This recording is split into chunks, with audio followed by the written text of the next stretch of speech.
Saudara-saudara, perempuan punya peran penting dalam pembangunan. Teori bilang begitu, dan juga di dalam banyak praktek pembangunan kita tahu dari media, dari berbagai kanal pengetahuan tentang peran perempuan tersebut. Tetapi ada satu hal yang barangkali perlu ditelisik lebih dalam. Ketika kita bicara peran perempuan di dalam pembangunan, sebenarnya peran seperti apa? Dan pembangunan yang seperti apa? Salah satu aspek dari pembangunan bukan hanya terkait soal ekonomi, bukan hanya terkait soal kesejahteraan, tetapi pembangunan secara keseluruhan menyangkut kemampuan kapasitas warga negara, tidak hanya untuk memenuhi kebutuhannya dalam bidang ekonomi, tetapi juga partisipasi dalam kehidupan politik, partisipasi di dalam membuat keputusan tentang masa depannya sendiri. Nah, topik ini penting untuk didalami, topik ini penting untuk dipahami, khususnya ketika kita melihat secara lebih mendalam peran perempuan di dalam ruang politik, ruang demokrasi, ruang pengambilan keputusan dan pembuatan kebijakan. Untuk itu, kita akan menelisik lebih dalam, akan berbincang-bincang dengan tamu kita pada hari ini di dalam Nalar Talks.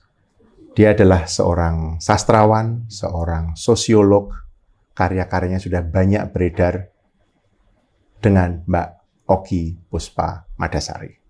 Mbak Oki ini, nanti beliau akan cerita sendiri, tetapi Mbak Oki ini saya mengenal ketika kami sama-sama aktif terlibat di dalam beberapa ruang sosial dan politik.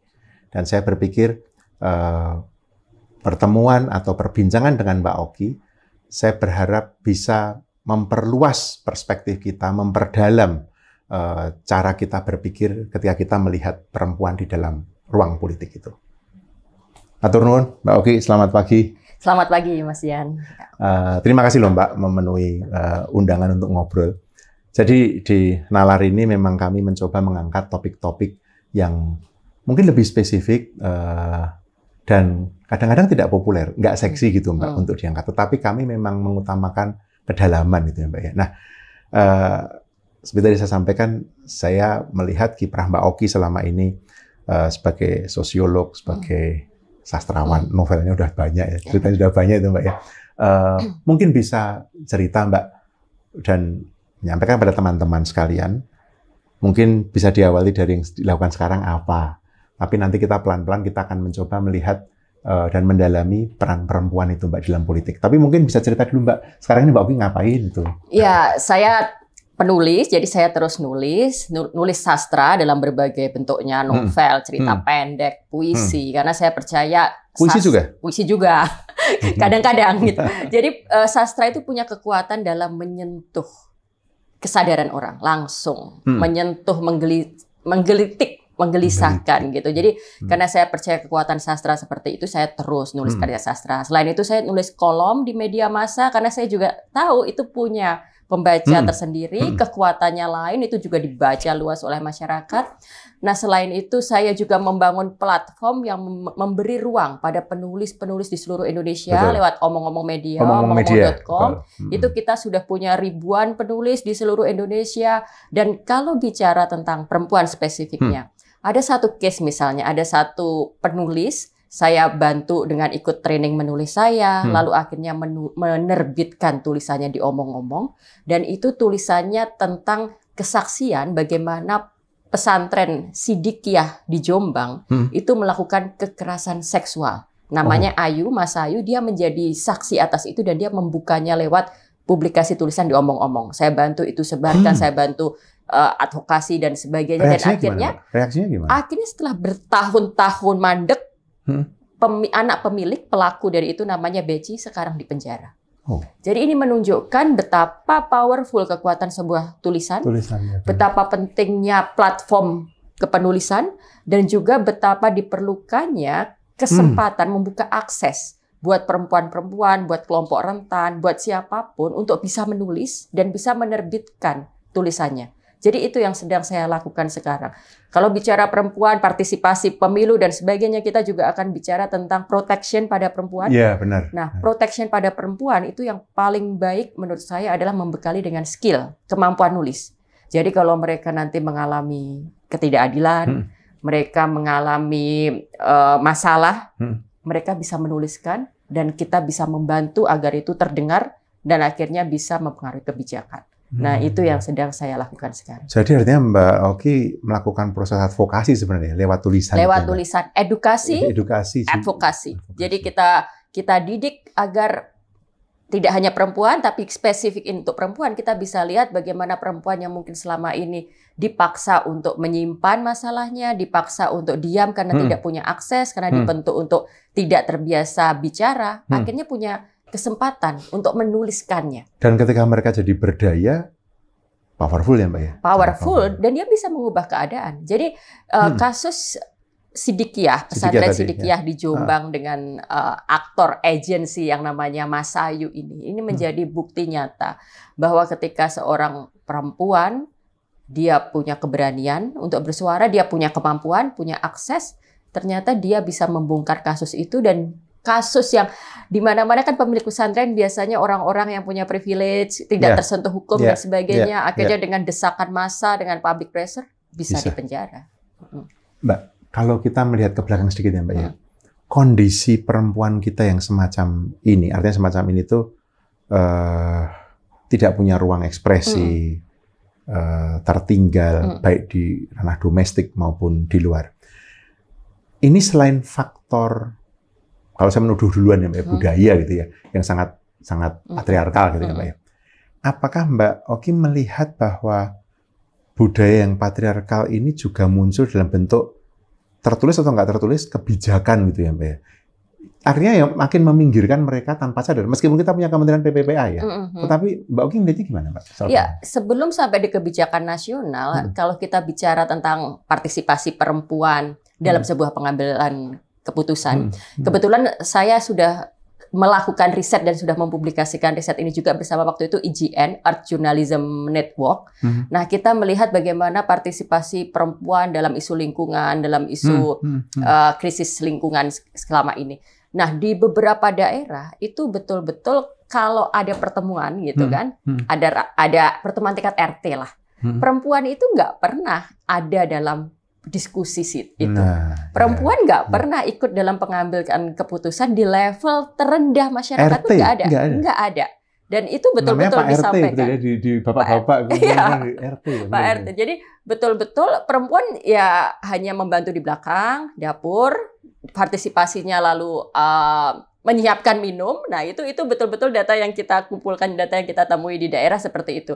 Jadi sampai di level paling kecil, perempuan memang tidak punya kesempatan untuk bicara. Padahal kalau kita bicara, misalnya dalam konteks penelitian saya kemarin kan tentang lingkungan, itu kan yang paling terdampak perempuannya, paling terdampak ibu-ibunya, tapi mereka nggak ada gitu. Nah, faktor-faktornya adalah pertama memang sistemnya dari turun-temurun itu dilestarikan. Kalau rapat memang itu ruangnya bapak-bapak, gitu. Jadi tidak tertulis, itu bukan aturan tertulis, tapi itu sebuah norma yang terlembaga.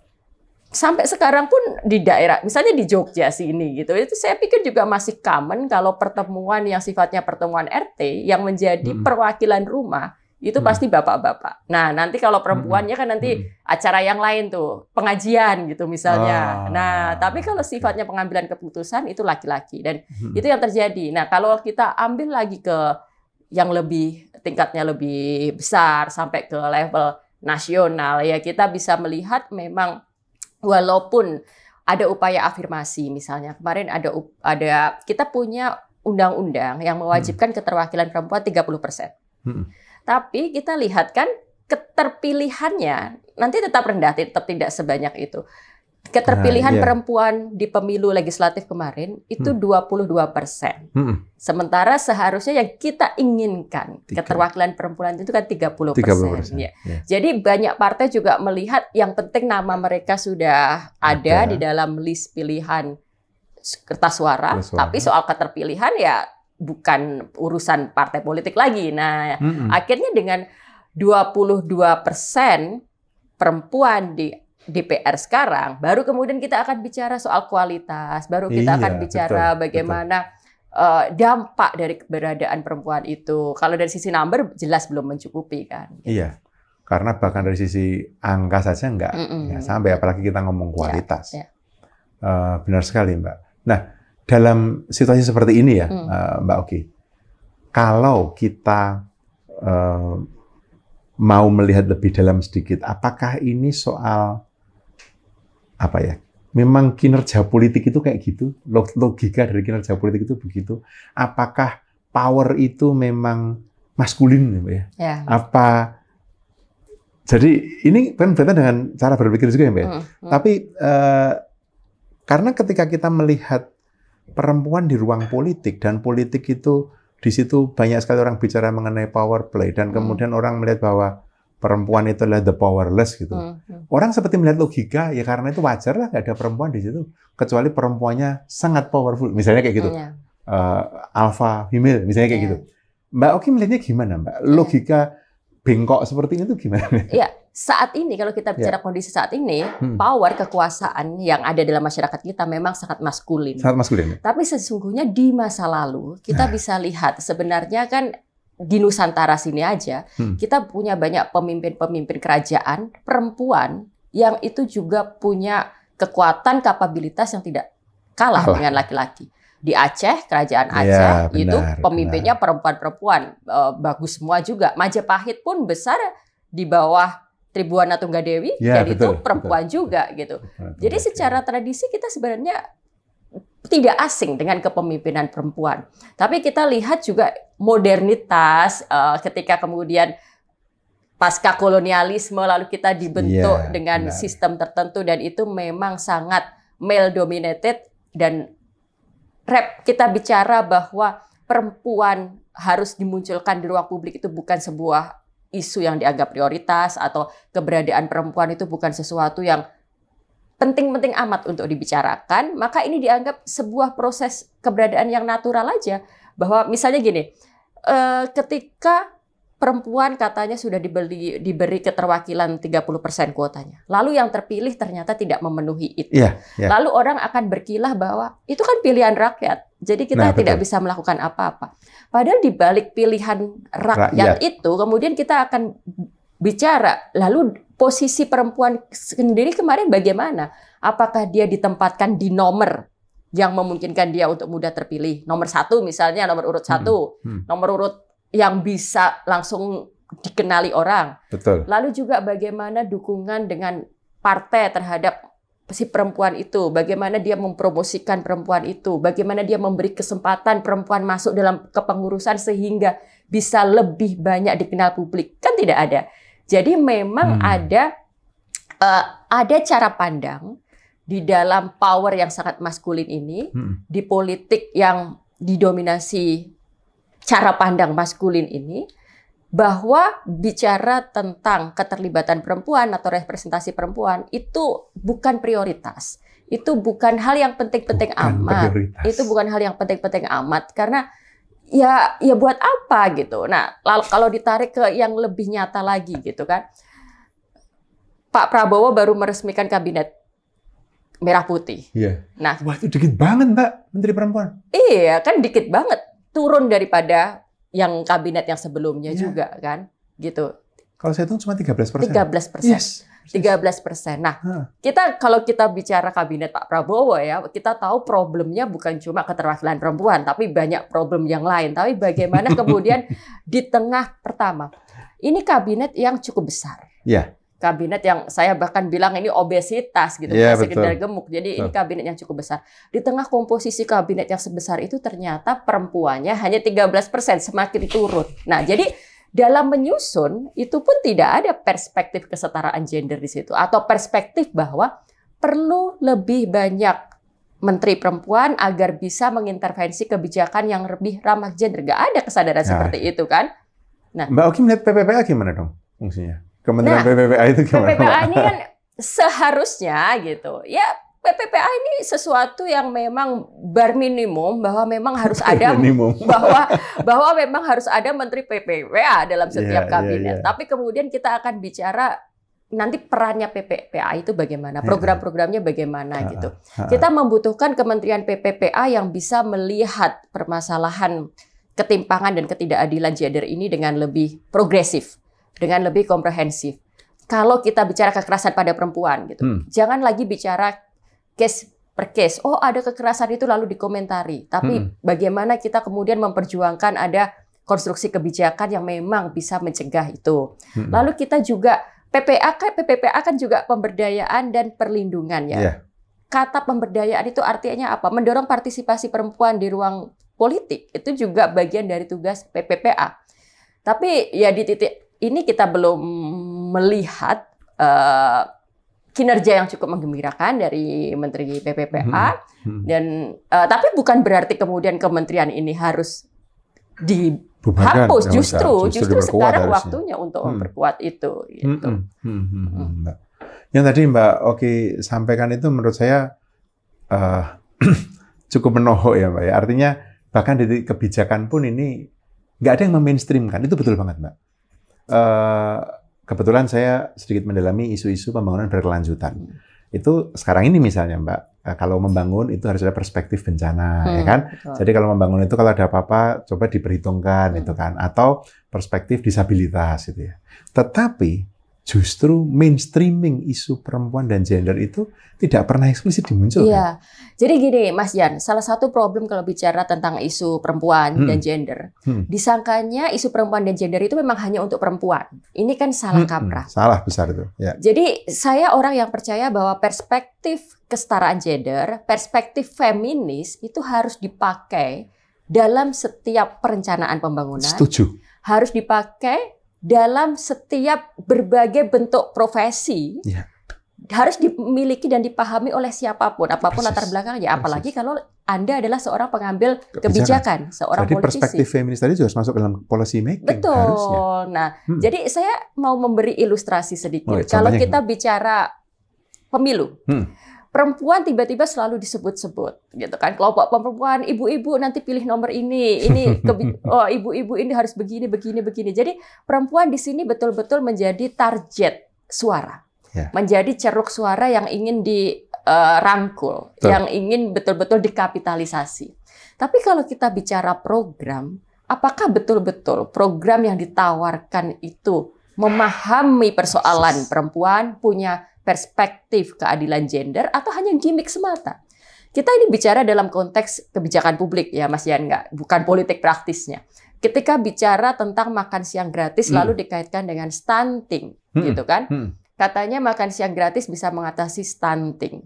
Buat orang yang betul-betul paham gitu kan, apa itu stunting dan bisa melihatnya dari perspektif keadilan gender, dari perspektif yang dibutuhkan oleh perempuan, jelas salah kan? Salah, Mbak. Menyelesaikan stunting dengan makan siang gratis. Udah pasti salah. Nah, stunting itu kan harus diatasi dari sejak seseorang hamil, bayi dalam kandungan, lalu bagaimana proses ibu hamil hingga akhirnya melahirkan, menyusui dan sebagainya, itu didampingi kebutuhan gizinya dan sebagainya. Nah, ketika dibilang bahwa makan siang gratis mengatasi itu, ini betul-betul pengingkaran atas pengetahuan perempuan.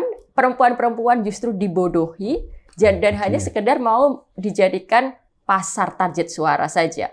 Lalu sekarang ada kebijakan lain, misalnya bagi-bagi susu kemasan. Susu kemasan itu tuh jelas-jelas kalau kita baca tentang nutrisi dan sebagainya. Susu kemasan itu sesuatu yang tidak mutlak dibutuhkan dalam tubuh kembang seorang anak gitu.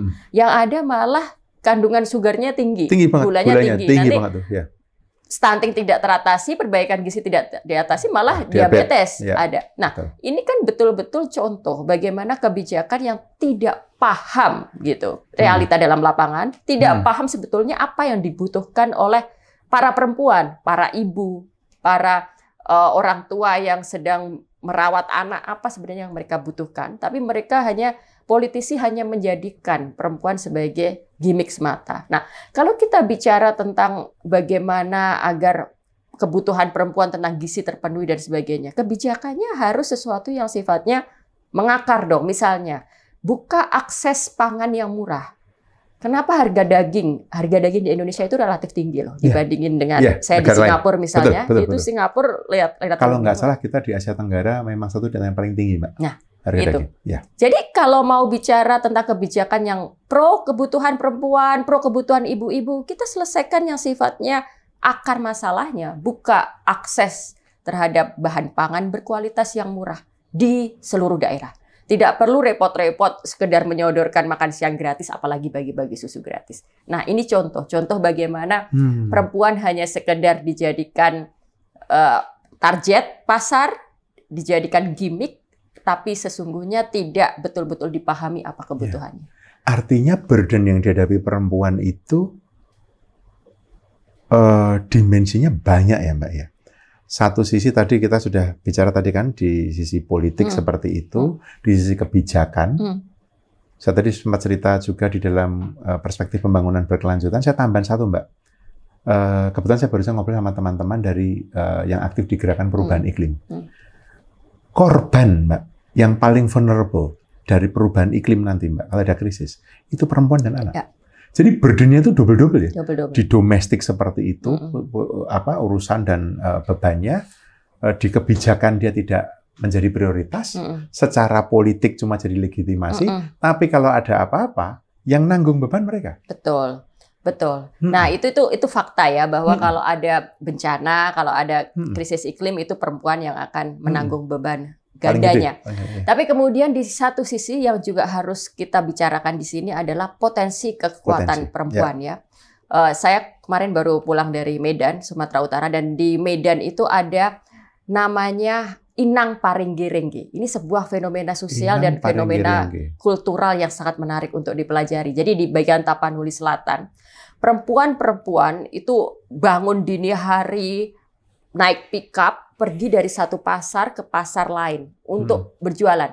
Jadi mereka menjadi sebenarnya penopang ekonomi keluarga ini perempuan. Jadi Inang Paringgi-Ringgi ini sebutan untuk perempuan-perempuan pedagang di Tapanuli Selatan yang mereka berjualan dengan cara mencari pasar mana yang dibuka. Dan itu nggak cuma satu, jadi ini benar-benar fenomena. Dia nyari pasar yang sedang buka, pasar yang sedang buka. Dan ini bukan cuma satu orang perempuan, tapi perempuan seperti ini banyak. Makanya tadi saya bilang ini sebuah fenomena kultural dan sosial yang menarik. Di sini terlihat perempuan-perempuan yang punya ketangguhan. Mereka penopang ekonomi keluarga. Walaupun kemudian nanti peran mereka pun dikecilkan kan. Mereka sudah menopang ekonomi keluarga, tapi giliran bicara tentang politik mereka tidak diikut sertakan. Lalu kita juga melihat di banyak tempat perlawanan itu yang punya nafas panjang itu perempuan. Kita lihat di perlawanan yang punya nafas panjang perempuan. Ingat itu ya? Iya, betul. Kita lihat deh misalnya yang paling ikonik Kendeng misalnya. Yes, betul. Itu kan perempuan. Kendeng. Bu Sutinah dan teman-temannya. Itu perempuan itu. Nah, lalu di banyak tempat yang lain, kalau kita bicara demonstrasi menolak kebijakan tambang dan sebagainya itu, kita akan melihat perempuan itu bukan orang yang tidak ikut dalam gerakan-gerakan itu gitu loh. Mereka maju ke depan, mereka turut gitu. Kemisan sekian tahun tuh Bu Sumarse. Bu Sumarse, ya. Itu jangan lupa, itu harus disebut. Iya. Lalu ya kita tahu istri almarhum Munir dan sebagainya, bagaimana dia tetap terdepan dan sebagainya. Jadi napas panjang perlawanan itu yang punya perempuan. Mereka ada, kita dibentuk, perempuan itu dibentuk untuk tabah dalam tanda kutip. Nah, tabah di sini termasuk tabah dalam perlawanan itu. Karena jadi lucunya adalah konstruksi patriarki memaksa perempuan untuk sabar, diam, dan tabah, kan? Mereka menjalani segala apa yang dihadapi di ekonomi dan sebagainya. Mereka tabah, tapi misalnya di Sumatera Utara tadi, mereka yang kemudian bekerja untuk memenuhi kebutuhan keluarga tanpa mereka komplain, walaupun kemudian mereka tetap dipinggirkan kalau urusannya terkait partisipasi politik dan sebagainya gitu. Nah, ketabahan ini ternyata yang menjadi modal perjuangan juga bagi perempuan untuk berjuang di banyak sektor. Jadi ini salah satu keunikan perempuan. Tadi bukan hanya Sumatera Utara, Mas. Misalnya di Jawa ini. Saya tumbuh dalam keluarga di mana perempuan itu biasa bekerja. Dari nenek saya, dia juga pedagang di pasar. Dia mencari uang dengan cara berdagang di pasar gitu. Jadi di Jawa perempuan ikut menopang ekonomi itu sesungguhnya hal yang lumrah. Tapi kemudian konstruksi budaya laki-laki tetap memaksanya untuk seolah-olah yang kepala rumah tangga si laki-lakinya, dia harus tunduk. Nah itu yang nanti diundang rapat RT tetap si laki-lakinya yang datang kan, bukan si perempuan itu gitu. Di Bali apalagi, di Bali itu betul-betul bagaimana perempuan yang nyunggi dagangan di kepala itu kan sudah gambaran sehari-hari juga gitu. Jadi perempuan Indonesia sesungguhnya tangguh, kuat, tabah, dia bisa melakukan perlawanan, dia mesin yang menopang perekonomian. Tapi norma sosial, norma agama, dan politik itu yang masih terus meminggirkan. Gitu. Kalau kemudian Mbak Oki melihat ke depan ya Mbak ya. Tapi mungkin sebelum ke depan, saya mau nanya dulu Mbak. Mbak Oki menulis ini semua Mbak di dalam karya-karya Mbak Oki. Oh iya. Karya-karya yang mana Mbak? Yang spesifik gitu, atau di mana Mbak Oki mengangkat cerita-cerita ini? Novel pertama saya itu Entrok, terbit 2010. Entrok itu artinya BH orang Jawa, kutang-kutang yang orang Jawa itu di daerah saya disebutnya Entrok. Jadi itu novel yang terinspirasi perjuangan nenek saya. Bagaimana dia dari orang miskin, nggak punya apa-apa, hanya karena mau beli entrok aja nggak bisa, lalu dia bertekad mengubah keluarganya. Iya, jadi dia mulai dagang di pasar, sampai kemudian dia punya lahan pertanian. Di situ saya ceritakan semuanya. Jadi Entrok itu memotret bagaimana perempuan menjadi korban, tapi juga perempuan itu bisa mengubah keadaan, punya kekuatan untuk mengubah keadaan. Saya memotret juga bagaimana ketidakadilan perempuan mulai dari hal yang sehari-hari di lingkup rumah tangga, bagaimana suaminya yang sebenarnya tidak melakukan apa-apa, tapi tetap juga melakukan penindasan di dalam rumah. Lalu di lingkungan konteks sosial politik, karena itu settingnya Orde Baru, saya juga memasukkan bagaimana perempuan-perempuan ini juga akhirnya menjadi korban dari sistem politik masa itu, sistem pengupahan. Perempuan dibayar lebih murah dan sebagainya itu masih hal yang umum dalam masyarakat kita. Nah itu saya potret dalam novel saya Entrok, dan waktu itu ada salah satu komentar pertama yang menarik itu datang dari Profesor Absanti Djoko Susanto, itu Profesor UI, dan dia bilang yang menarik dari Entrok itu bagaimana menempatkan perempuan dalam konteks ekonomi ini.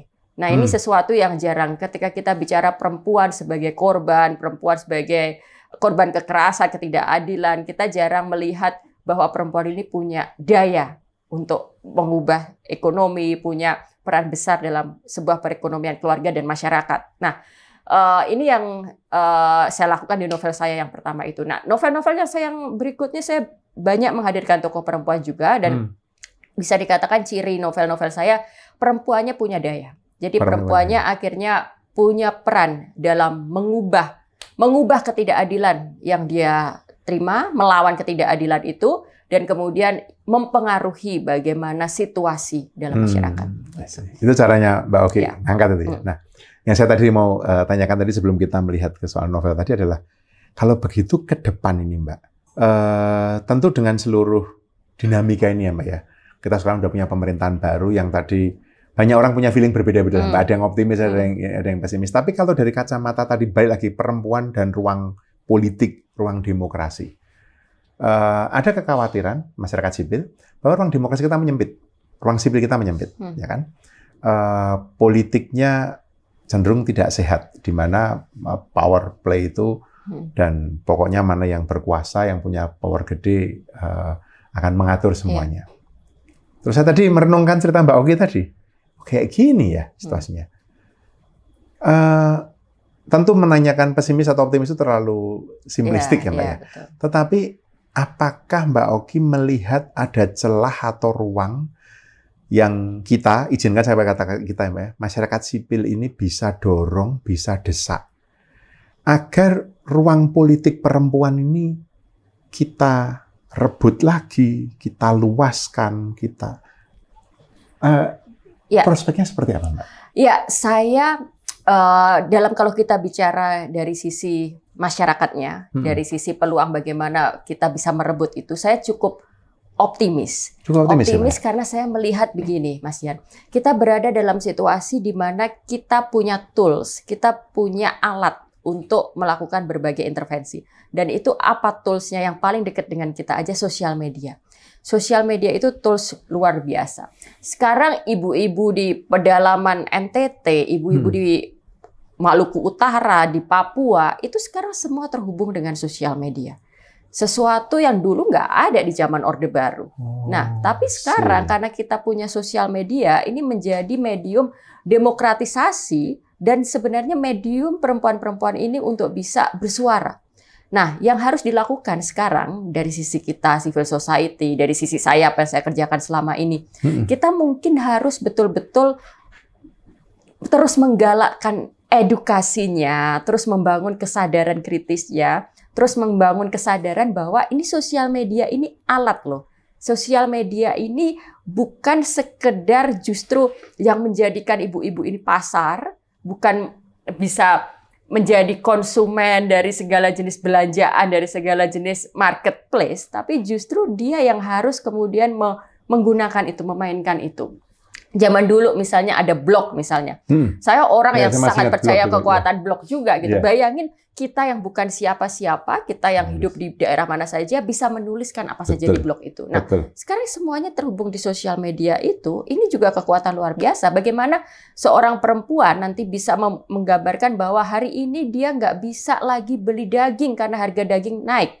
Hari ini dia nggak bisa lagi mendapatkan air bersih karena ada pembangunan besar-besaran yang membuat air bersih itu tidak lagi ada. Nah, itu kan laporan-laporan seperti ini yang bisa dimunculkan ke publik oleh perempuan. Dan itu toolnya sosial media. Sesuatu yang tidak bisa kita dapatkan di masa lalu zaman Paduk Kedung Ombo dan sebagainya gitu. Nah, ini menurut saya yang sekarang harus kita galakkan. Nah, itu juga yang membuat saya terus juga melakukan edukasi pendidikan untuk para perempuan agar bisa menulis. Jadi mereka nanti bisa nyeritain semuanya kan lewat sosial media, lewat medium apapun. Kita sebarkan narasi itu.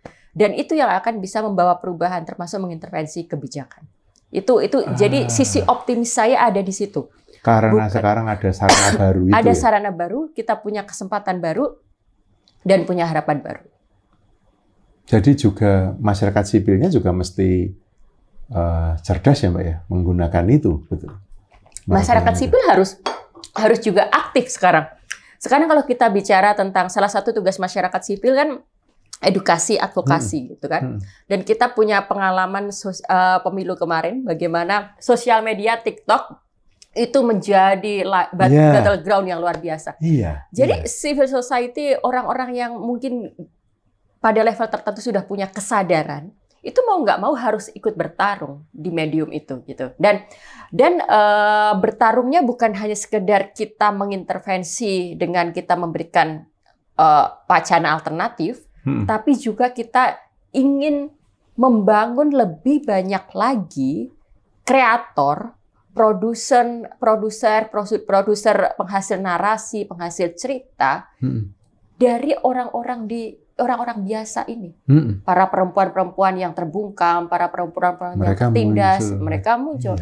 Ada satu kemarin yang saya baru ada workshop di Jakarta itu pesertanya adalah buruh pabrik. Buruh pabrik, mereka pendidikannya SD, SD SMP, tapi kemudian mereka ingin bisa memotret apa yang terjadi di situ. Mereka ingin menuliskan pengalamannya, mereka ingin menuliskan kalau ada kekerasan, kalau ada ketidakadilan perkara upah, perkara aturan kerja, mereka bisa nuliskan. Nah, ini kan sebuah tool yang luar biasa juga. Jadi di era ketika banyak saluran partisipasi, banyak saluran demokrasi yang dilemahkan, maka yang harus kita lakukan, kita perkuat ini tekanan publik yang dimungkinkan oleh sosial media. Dan ya ini kalau kita bicara teorinya kan sudah jelas kan, misalnya Amartya Sen, Freedom and Development, kalau kita medianya terbuka, kita bisa memperkuat demokratisasi, kita bisa mencegah kelaparan dan sebagainya. Nah, dalam tataran yang paling sederhana gitu, kita bisa bayangkan kalau para perempuan-perempuan ini sekarang menggunakan sosial media, karena semuanya sekarang terhubung, Mas Yan. Dan juga efek tekanan itu makin gede ya. Apalagi kita viral based policy country. Nah itu gini. dia, itu menyedihkan banget Mbak, saya negara kayak gini. Tapi apa boleh buat, mungkin justru itu kita pakai sebagai celah ya Mbak ya. Betul. Jadi kita fokus ke situ, menggunakan sosial media ini sebagai salah satu alat penekan. Tentu saja proses-proses formal politik tetap berjalan kan. Tetap harus Tetapi saya kira memang ini membuka ruang ya Mbak ya untuk pemberdayaan atau upaya merebut ruang sipil ini khususnya perempuan. Tetapi Mbak, kalau secara kebijakan, saya itu mencoba mencermati asta-citanya Pak Prabowo. Ya. Kalau kita melihat yang 8 visinya, disebut soal perempuan, soal gender itu disebut. Juga di dalam 17 prioritas. Tetapi di dalam 8 quick wins, program hasil terbaik cepat atau hasil cepat terbaik itu nggak ada, Mbak. Yang ada itu program populis. Tadi, yang tadi Mbak Oki sebutkan tadi, makan siang gratis, pemeriksaan kesehatan gratis. Harapan saya sih pemerintahan kesehatannya juga termasuk yang perempuan tidak diabaikan ya.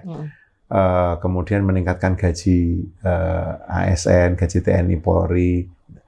Tapi tidak ada spesifik. Perempuan, disabilitas, anak-anak, itu tidak secara eksplisit. Nah, tapi karena kami di Nalar ini kan kami melihat kadang-kadang, dan bukan kadang-kadang, Mbak, sebagian besar yang kami lihat di Nalar ini adalah peran kebijakan. Saya, Mbak, setelah mendengar cerita Mbak Oki tadi, saya jadi mikir loh, Mbak. Awalnya saya tuh agak optimis, masih optimis dalam mengatakan gini ya, masih ada ruang ini ke depan. Apalagi melihat misalnya keponakannya Pak Prabowo, Mbak Rahayu Saraswati itu orang yang cukup vokal ngomong gitu dan melindungi hak perempuan itu kan.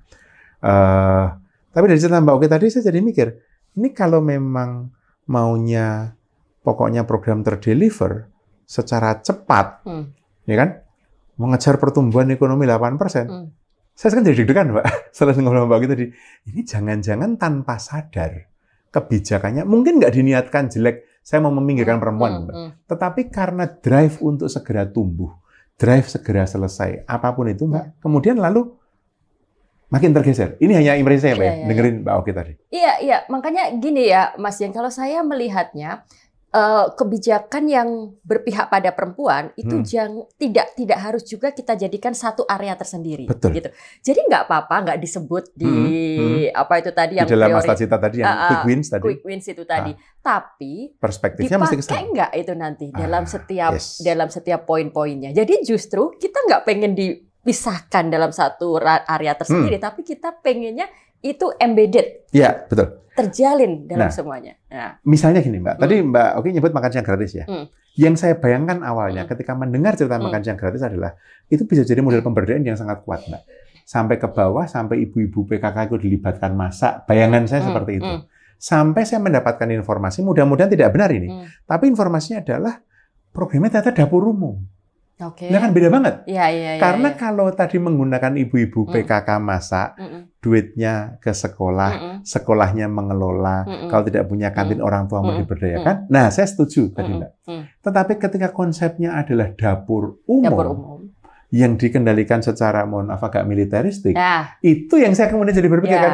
Terus tadi Mbak Oki cerita tadi, saya mikir, waduh kok agak suram ya. Ini kita belum ngomong politik yang tadi perempuan di ruang politik pengambil kebijakan, menterinya berapa, anggota DPR masuk ke komisi berapa, kebijakan belum sejauh itu loh, Mbak, baru ini. Iya, jadi makanya perspektif kesetaraan gender dan keberpihakan pada perempuan itu harus masuk dalam perencanaan setiap program dipakai dan juga harus menjadi goal, indikator keberhasilan. Jadi nanti kalau dalam sebuah, kita kan ini kan keahlian Mas Yan nih, kalau kita planning sebuah program gitu kan, kita ada strateginya dan kita sekaligus ada indikator capaiannya apa. Nah, keadilan pada perempuan itu harus masuk dalam salah satu indikator capaian.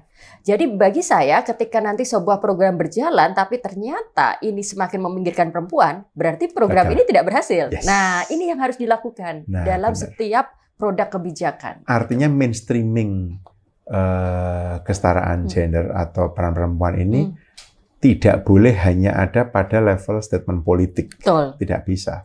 Harus turun sampai ke indikator keberhasilan. Ya.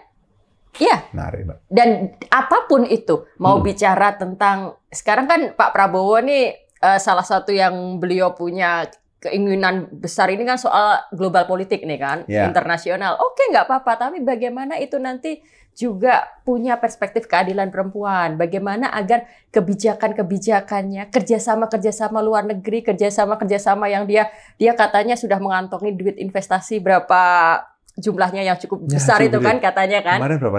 18 miliar dolar. Nah, itu nanti implementasinya bagaimana? Apakah ada keberpihakan perempuan pada perempuan? Nah, itu yang harus kita lihat. Nah, sekarang yang terbaru nih Mas Jan.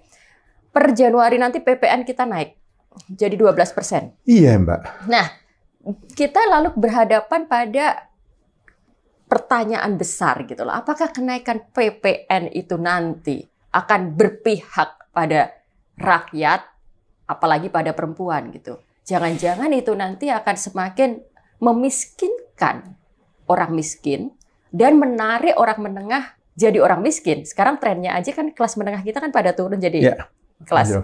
Kita kehilangan 8,5 juta orang. Nah, kelas menengah orang. Dulunya 8,5 juta orang kelas menengah itu sekarang jadi miskin. Nah, jadi analisis sebelum kemudian ditetapkan PPN akan naik 12% itu bagaimana gitu kan? Apakah sudah diukur nanti dampaknya pada perempuan-perempuan, dampaknya pada ibu-ibu yang setiap hari harus menyediakan makanan yang memang sehat, nutrisinya tinggi untuk anak-anaknya gitu kan? Kalau nanti PPN naik, lalu kemudian salah satu dampaknya stunting ternyata makin tinggi. Nah, itu kan betul-betul kegagalan pemerintah sekali gitu. Betul Mbak, betul Mbak. Dan benar, balik lagi, setiap kali ada shock, setiap kali ada goncangan ekonomi khususnya, tapi juga yang lain, itu yang kena pertama perempuan dan anak. Iya. Yang ngurusi dapur, bapaknya atau laki-lakinya mana mau peduli Mbak? Taunya duit belanjanya kian, kok sekarang dapatnya cuma ini. Padahal harga-harga naik. Jadi nanti kan PPN naik ini betul-betul yang immediately yang bisa kita lihat kan semua harga naik. Gitu kan. Nah, harga naik ini dan yang paling akan dirasakan semua dapur di Indonesia adalah bahan makanan. Bahan makanan kita yang tadi sudah kita bahas ternyata salah satu yang paling mahal di Asia Tenggara sekarang akan makin naik lagi karena PPN-nya naik. Nah, meskipun tadi saya juga Mbak Oki tadi memberikan inspirasi bahwa yang punya napas panjang dalam perjuangan itu kan perempuan. Saya sedang berpikir begini, Mbak. Kalau saya melihat yang PPN 12% itu sebenarnya kan sektor-sektor formal banyak yang kena. Tapi sektor informal itu, kalau penjelasannya Bu Sri Mulyani yang saya baca di rilisnya Kementerian Keuangan, sebenarnya yang UMKM, yang usaha kecil, kemudian non formal itu nggak kena. Saya jadi berpikir tadi dengan antara keisengan dan keusilan tadi, ya sudah ngapain kita ke rumah makan? Kenapa nggak kita berdayakan UMKM kita? Kenapa nggak meskipun Mbak, tentu aspek itu ada karena ada aspek transportasi, ada aspek bahan baku. Nggak pernah bisa kita nolkan benar efeknya. Yang kita bisa lakukan cuma mengurangi, memitigasi sedikit efeknya. Nah, membuat saya kembali bertanya Mbak Oki, barangkali saya tahu sudah cukup panjang ini, tapi saya pengen ngulik sedikit lagi tadi yang soal ruang politik perempuan itu, Mbak. Misalnya Mbak Oki tadi mengatakan PPN. Ini kan jadi ruang politik gede sebenarnya. Di mana perempuan-perempuan kita di parlemen, di kabinet, mestinya ikut bersuara. Mestinya loh ya. Saya cuma berpikir. Saya tidak mengatakan, kan itu bukan sektor ekonomi. Bukan. Tapi justru karena dia merepresentasikan itu kan. Ibu, perempuan yang concern bahwa kebijakan apapun di tingkat pusat, di rumah tangga nanti dampak akan begini. Tapi anggota DPR jadi gini Mas Yan, kalau kita bicara tentang keterwakilan perempuan dalam politik kita. Pertama tadi jelas sistem politik belum mendukung bagaimana perempuan bisa berperan di politik. Lalu yang kedua, yang ini masalah urgent juga harus kita bicarakan dan kita cari solusinya. Ketika kemudian ada perempuan duduk di jabatan publik sebagai anggota DPR dan sebagainya, kita harus melihat memang ada kecenderungan budaya bahwa perempuan yang ditempatkan itu misalnya dia anaknya siapa, Wah, dia masuk dinasti politik lagi ya? Istrinya siapa, Waduh, ya. lalu dia ditopang, kebetulan bapaknya punya modal untuk mendukung ini, gitu. Nah, ini realita kita hari ini. Nah, nggak apa-apa juga, misalnya ada politisi muda, gitu, politisi muda yang kebetulan memang berasal dari latar belakang keluarga yang punya privilege, bapaknya adalah politisi senior dan sebagainya, lalu dia masuk. Nah, tapi kemudian questionnya sekarang kita ingin men-challenge para politisi-politisi muda ini, gitu loh, politisi perempuan muda, gitu. Coba yuk kita tunjukkan bahwa mereka ini memang politisi yang punya keberpihakan, politisi yang memang punya kualitas, politisi yang ada di situ bukan hanya karena semata status orang tuanya gitu. Atau suami atau istrinya. Jadi buat siapapun perempuan politisi yang sekarang sudah mendapat kesempatan untuk mewakili publik, untuk mewakili rakyat, memang kita harus dorong itu. Harus kita gunakan itu. Jadi salah satu yang juga saya lakukan, ini sudah saya lakukan juga nih Mas. Saya punya program itu memang justru juga untuk edukasi politisi perempuan. Oh bagus banget Mbak. Iya. Apa Mbak programnya Mbak? Jadi capacity building, pelatihan. Jadi bagaimana agar politisi-politisi perempuan itu paham realita dalam masyarakat, paham masalah, punya keberpihakan. Lalu kemudian bagaimana agar politisi-politisi perempuan ini mulai aktif menulis dan bersuara. Karena bersuara itu juga terkait dengan kepercayaan diri, kemampuan, dan pemahaman isu. Betul. Banyak politisi perempuan itu ternyata tidak punya kepercayaan diri untuk itu. Dan juga tidak punya... Mbak? Iya, kemarin saya ngobrol dengan anggota DPRD perempuan se-Sumatera Utara itu. Jadi mereka perempuan-perempuan yang memang dengan segala keberuntungan mereka terpilih jadi anggota DPRD tingkat 1 dan tingkat 2. Tapi ternyata mereka tidak punya kepercayaan diri dan merasa memang tidak punya kapabilitas untuk bersuara itu. Nah, tapi mereka menyadari itu, jadi kan mereka harus knowledge-nya harus di-upgrade, mereka harus diberi kesempatan, mereka harus ada kesempatan untuk berdiskusi, untuk bicara dengan banyak orang, untuk membuka pikiran dan sebagainya. Jadi perempuan-perempuan politisi yang sekarang sudah masuk dalam DPRD tingkat 2, tingkat 1 dan pusat ini justru sekarang harus kita rangkul, kita bangun kesadarannya, kita bantu untuk paham persoalan, punya keberpihakan dan punya kemampuan untuk toolsnya bersuara dan menulis. Menulis itu tetap powerful. Jadi sekarang politisi perempuan ini kita tidak melihatnya sebagai lawan, tapi memang harus kita rangkul gitu. Dan salah satu yang ikut pelatihan saya sekarang terpilih jadi ketua harian PKB di Sumatera Utara. Enggak, nasional. Jadi kan sekarang Caimin itu kan sekarang punya ketua harian. Dia bikin skemanya PKB punya ketua harian. Nah, ketua hariannya namanya Ais, ini politisi muda perempuan, dia di DPRD Kota Surabaya. Nah, ini adalah salah satu alumni program saya. Ya, jadi itu yang harus kita lakukan. Jadi kita bekerja di level perempuan di akar rumput. Mereka yang kita harapkan untuk terus bersuara, untuk terus mengintervensi ruang publik lewat sosial media, lewat apapun cerita-cerita yang mereka publish ke publik. Lalu di level pembuat kebijakan kita bekerja dengan para politisi-politisi perempuan ini. Mbak, ini di sejumlah masyarakat sipil itu sudah mulai muncul selain kesadaran, Mbak, tapi juga semacam rencana aksi kalau saya boleh bilang untuk kembali menghidupkan pendidikan politik untuk warga. Bahkan teman-teman di Jogja juga memulai sudah berpikir nih Mbak, saya harapkan segera bisa kita mulai misalnya. Nah, cerita Mbak Oki ini menurut saya sangat inspiratif ya, bahwa pendidikan politik itu selama itu programatik, terencana, gitu, targetnya jelas, itu bisa menghasilkan kalau saya boleh bilang kader, ya kan? Dan kadernya Mbak Oki sekarang sudah ada di salah satu partai politik memegang posisi cukup penting. Menurut Mbak Oki sendiri, memperluas ruang politik untuk perempuan ini, Mbak ya. Tadi kan Mbak Oki spesifik untuk partai politik ini. Bagaimana Mbak Oki mencoba melihat ini? Tadi yang saya baca dari catatan Mbak Oki tadi, penulisan bisa, penggunaan media baru di sosial. Sisi lain, advokatnya menyuarakan lewat berbagai jalur. Nah, saya melihat ini ada rencana nih masyarakat sipil ini. Mudah-mudahan rencananya segera jadi ya. Pendidikan politik untuk publik. Ini mesti kita juga ikut kawal, Mbak, menurut saya. Dan juga kita mesti berani bilang ke teman-teman kita masyarakat sipil juga bahwa kuota itu mesti clear di situ. Dan jangan cuma 30%, kalau perlu 50-50 atau lebih 60-40 gitu kalau perlu ya. Saya nggak ngerti apakah itu make sense atau tidak, tetapi saya mau mencoba mendorong ini Mbak, bergulir dulu agar pendidikan politik ini terjadi, karena saya konsen dengan kaderisasi masyarakat sipil Mbak. Ini ngomong apa adanya Mbak ya. Oligark kita itu sudah punya lapis kedua, Mbak. Anak-anaknya pengusaha, anak-anaknya politisi, bahkan anak-anaknya jenderal. Itu sudah menduduki posisi-posisi itu. Nah, yang masyarakat sipil, Mbak, dengan segala hormat, itu kaderisasinya belum kelihatan. Tentu saja saya sangat menghormati para senior saya.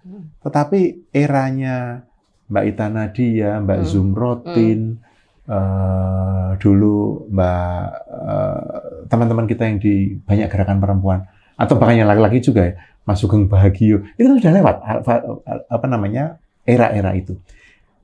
Tapi yang lapis keduanya belum cukup, Mbak.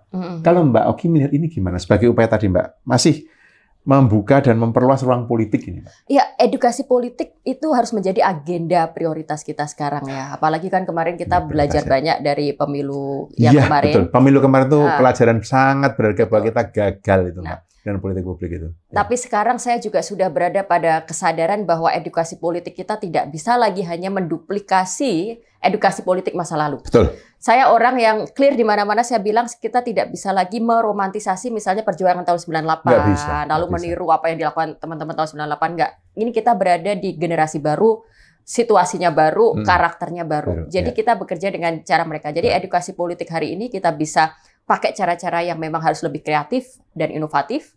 Kita maksimalkan semua medium. Ini termasuk sama Mas Yan bikin podcast kayak gini, ini kan bentuk edukasi politik era hari ini, gitu kan. Nah, di satu sisi kemudian kita juga harus coba untuk semakin memperluas segmen yang kita temui ini, gitu. Jadi biasanya kita berpikir jalurnya adalah jalur aktivis terus. Bisa nggak itu? Nah, lalu ke mahasiswanya nanti mereka yang sudah menjadi aktivis juga. Nah, ini yang harus kita perluas. Nah, cara perluasan ini yang memang harus masuknya kan kemudian dengan cara-cara kreatif dan inovatifnya ada di strateginya harus dilakukan untuk bisa memperluas itu. Nah, kebetulan karena saya itu masuk lewat literasi dan dunia tulis-menulis, maka saya itu bisa masuk ke ruang apa saja, cenderung bisa masuk ke ruang apa saja. Fleksibel gitu kan. ya, Mbak ya? Fleksibel. Saya bisa masuk ke kampus. Kalau teman-teman yang di politik gitu kan udah ada resistensinya kan. Tapi di kampus, di ruang-ruang kelompok-kelompok kecil, di kelompok-kelompok pesantren, di kelompok-kelompok apa itu masih bisa masuk. Nah, kita bisa juga pakai seni, pakai model-model yang lain untuk masuk ke ruang-ruang itu. Nah, lalu juga saya sangat percaya kita juga harus melawan model patronisasi dalam gerakan ini ya, gitu. Jadi kita memaksakan bahwa gerakan itu harus satu model perlawanan dengan satu karakter harus seperti ini. Wah, anak sekarang gayanya beda-beda. Dengan teman-teman yang pecinta K-pop, kita harus bicara dengan bahasa K-pop mereka gitu. Yang kita masukkan itu kan kesadaran dan keberanian. Nah, caranya ikuti cara mereka gitu. Caranya kita sesuaikan gitu, modelnya kita sesuaikan gitu. Jadi untuk kelompok-kelompok seperti ini memang kita yang terus harus beradaptasi, kita harus lentur masuk dan terus berinovasi gitu. Mantap, Pak. Iya, saya kira itu pesan penting, Pak, untuk teman-teman, untuk kita semua.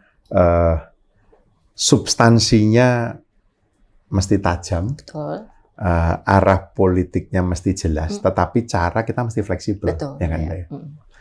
Mbak Oki, terima kasih sekali. Sudah meluangkan waktu untuk ngobrol dengan kami. Mudah-mudahan obrolan ini menginspirasi. Saudara-saudara, demikianlah obrolan kita dengan Mbak Oki Puspamadasari, seorang sastrawan, seorang sosiolog, dan kita sudah belajar banyak tentang perempuan dan ruang politik. Bagi saya pribadi, hal yang sangat menggelitik dan tadi sebenarnya itu faktual disampaikan oleh Mbak Oki adalah napas panjang perjuangan itu yang punya ternyata perempuan loh ya. Anda mesti ingat itu.